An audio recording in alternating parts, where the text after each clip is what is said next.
আসসালামু আলাইকুম। সবাইকে স্বাগত জানাচ্ছি মারুফ আহমেদ 1971 ইউটিউব চ্যানেলে। আজকে হচ্ছে আমার প্রথম ভিডিও। আমরা আজকে আলোচনা করব যে কিভাবে আমরা ল্যাপটপে একটি ফোল্ডার তৈরি করব প্রথমে। তার দ্বিতীয়ত আমরা আলোচনা করব যে কিভাবে এই যে স্ক্রিনে ল্যাপটপের স্ক্রিনে থাকা এইগুলা ফোল্ডার আছে, এইগুলা কিভাবে ছোটো করব, কিভাবে বড় করব, এইগুলাও আমরা আজকে ইনশাল্লাহ দেখার চেষ্টা করব। তাহলে আমরা প্রথমে শিখব কিভাবে নিউ ফোল্ডার তৈরি করতে হয়। আমরা মাউসের রাইট বাটনে প্রথমে ক্লিক করব। রাইট বাটনে ক্লিক করার পর এরকম ইন্টারফেস আসবে আমাদের সামনে। আচ্ছা, আমি একটু জুম করে দেখাচ্ছি যে এইরকম ইন্টারফেস আসার পর এখানে আমাদের রয়েছে ভিউ, শর্ট বা রিফ্রেশ, এইগুলো অনেকগুলো রয়েছে। আর আমরা যদি নিউ ফোল্ডার তৈরি করতে চাই তাহলে আমাদের এইখানটায় যে নিউ লেখাটি রয়েছে, আমরা এইটার উপরে শুধু ক্লিক না করলেই হবে। এইটার উপরে শুধু মাউসটা এনে ধরলে আমরা দেখতে পাচ্ছি যে আমাদের ডান পাশে অনেকগুলো লেখা চলে আসছে। এইখানে যে এইগুলো ফোল্ডার রয়েছে, এগুলো মাইক্রোসফট অ্যাক্সেস ডেটাবেস, যে আছে Microsoft Word document, Microsoft PowerPoint, এগুলো অনেকগুলো রয়েছে। আমরা যদি শুধু যে নিউ ফোল্ডার তৈরি করতে চাই তাহলে এই যে প্রথমে লেখা আছে যে ফোল্ডার, আমরা এই ফোল্ডারের ওপরে এনে লেফট বাটনে ক্লিক করব। লেফট বাটনে ক্লিক করার পর আমরা দেখতে পাচ্ছি আমাদের স্ক্রিনে চলে আসছে। এই নিউ ফোল্ডারে আমরা আমাদের নিজের মতো নাম দিয়ে সেভ করতে পারবো। এইখানে নিউ ফোল্ডার লেখা আছে। আমি এই নিউ ফোল্ডারটি কাটছি, আমি এই কেটে দিচ্ছি। কেটে দিয়ে আমি আমার নিজের নামে নিউ ফোল্ডারটি সেভ করতে চাচ্ছি।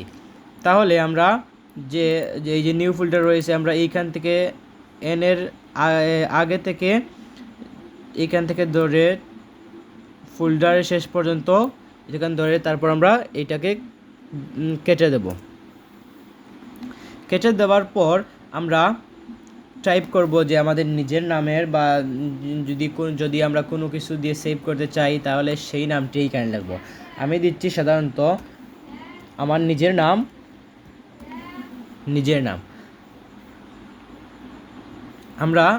আমি আমার নিজের নাম দিয়ে এই ফোল্ডারটি সেভ করছি। তারপর আমরা সেভ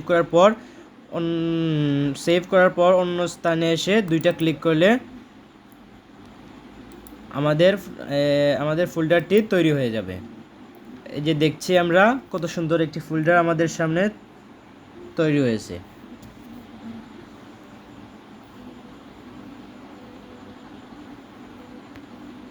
আচ্ছা, এখন আমরা শিখলাম তো যে কিভাবে ফোল্ডার তৈরি করতে হয়।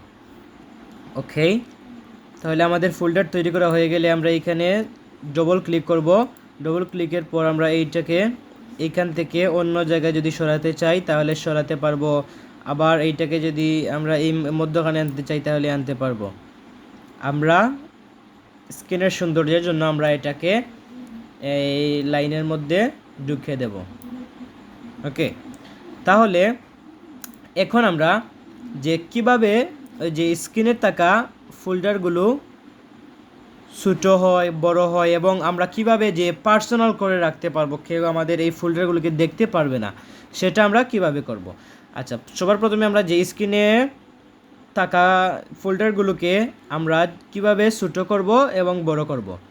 আমরা ছোটো এবং বড় করার জন্য প্রথমে মাউসের রাইট বাটনে ক্লিক করব।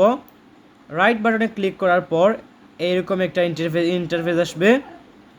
আসার পর আমাদের প্রথমে রয়েছে ভিউ। এই ভিউতে যদি আমরা মাউস নিয়ে ধরি, ক্লিক করা লাগবে না, যদি ধরি তাহলে এইরকম একটা ইন্টারফেস আসবে।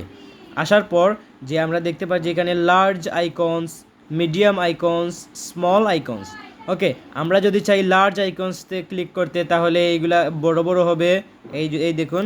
আচ্ছা, এখানে দেখা যাচ্ছে না, আমি একটু স্ক্রিনটা বড় করছি।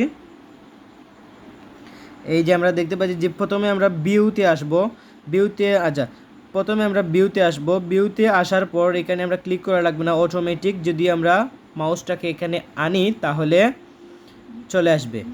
এই যে এখানে দেখতে পাচ্ছি আমরা যে লার্জ আইকনস, তারপর medium icons, small icons.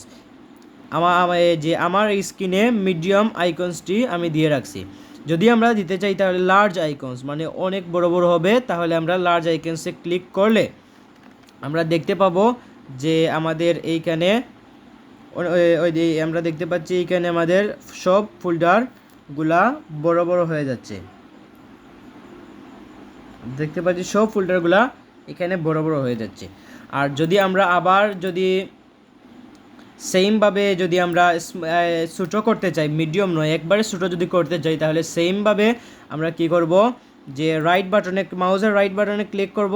Right বাটনে ক্লিক করার পর যে এই ভিউ রয়েছে, ভিউয়ে আমরা মাউসটি এনে রাখবো। তারপর এখানে আসবে যে ভিউতে যদি আমরা মাউসটি আনি তাহলে এখানে আসবে যে লার্জ, মিডিয়াম, স্মল। আমরা একবারে ছোটো করতে হলে আমরা স্মলে ক্লিক করব। স্মলে ক্লিক করার পর এই দেখুন যে আমরা দেখতে পাচ্ছি একবারে ছোটো ছোটো হয়ে গেছে। হ্যাঁ, আমরা স্ক্রিনের সবসময় মিডিয়াম আইকনটা রাখবো, কারণ যে মিডিয়াম আইকন রাখলে একটা স্ক্রিনের সৌন্দর্য রয়েছে, এই সৌন্দর্যটাও আমরা দেখতে পাবো। তাহলে আমরা যদি মিডিয়ামটা দেই তাহলে রাইট বাটনে মাউসের ক্লিক করব, ক্লিক করার পর ভিউয়ে যাব, ভিউয়ে গিয়ে এখানে মিডিয়াম আইকনস লেখা আছে, ওই মিডিয়ামে আমরা লেফট বাটনে ক্লিক করব। আমরা দেখতে পাচ্ছি আমাদের যে আগে যে এরকম ছিল মিডিয়াম, এইরকমভাবে চলে আসছে ফোল্ডারগুলো। তাহলে আমরা আজ কি দেখলাম, আচ্ছা যদি আমরা আমাদের যে ল্যাপটপের এই যে ফোল্ডারগুলো দেখতে পাচ্ছি, আমরা এই যে ফোল্ডারগুলো এই সবগুলো যদি আমরা পার্সোনালাইজ করতে চাই, যে লুকিয়ে রাখতে চাই কেউ দেখতে পারবে না, তাহলে আমাদের কি করতে হবে, মাউসের রাইট বাটনে ক্লিক করতে হবে। ক্লিক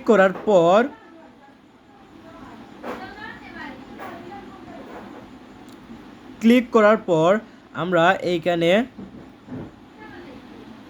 ভিউয়ে যাব, ভিউয়ে যাওয়ার পর শো ডেস্কটপ আইকনস, এখানে যদি আমরা ক্লিক করি তাহলে আমাদের যে স্ক্রিনে থাকা ফোল্ডারগুলা চলে যাবে। স্ক্রিনে থাকা ফোল্ডারগুলো কী হবে, চলে যাবে। তো আমরা যদি এখানে সবসময় যে আমরা ছাড়াও যদি অন্য কেউ এইখানে যদি আমাদের ল্যাপটপটি ব্যবহার করে, তাহলে যদি না জানা থাকে তার ল্যাপটপ সম্বন্ধে, শুধু সে যে মনে করেন যে ল্যাপটপটি শুধু ব্যবহার করতে জানে, তাহলে যে পার্সোনালাইজ সেখানে কোনো ফোল্ডার নেই আমরা দেখতে পাই। যদি আমরা আবার এই ফোল্ডারগুলো ফেরত আনতে চাই তাহলে আবার আমরা মাউসের রাইট বাটনে ক্লিক করব। রাইট বাটনে ক্লিক করার পর এইরকম ইন্টারফেস আসবে। তারপর আমরা এই যে ভিউতে চলে যাব। ভিউতে চলে যাওয়ার পর এইখানে আমরা এই যে শো ডেস্কটপ আইকনস আছে, আমরা যেটাতে ক্লিক করার পর যে আইকনসগুলা চলে গেছিল, আমরা সেই আবার শো ডেস্কটপ আইকনে ক্লিক করব। তারপর আমরা দেখব যে আমাদের ফোল্ডারগুলো আবার চলে আসছে। এই দেখুন, আমরা দেখতে পাচ্ছি আমাদের সামনে আমাদের ফোল্ডারগুলো আবার চলে আসছে। তাহলে আমরা বুঝে নিলাম যে কিভাবে ফোল্ডারগুলো বা এই যে স্ক্রিনে থাকা আইকনগুলা ছোটো করতে হয়, বড় করতে হয় এইগুলা, আর যে ল্যাপটপের স্ক্রিনে থাকা আইকনগুলা কিভাবে পার্সোনালাইজ করতে হয়। সো যদি আমার এই ভিডিওটি ভালো লেগে থাকে তাহলে আপনারা অবশ্যই চ্যানেলটিকে সাবস্ক্রাইব করে রাখবেন এবং সবাই আমাকে সাহায্য সহযোগিতা করবেন। ধন্যবাদ।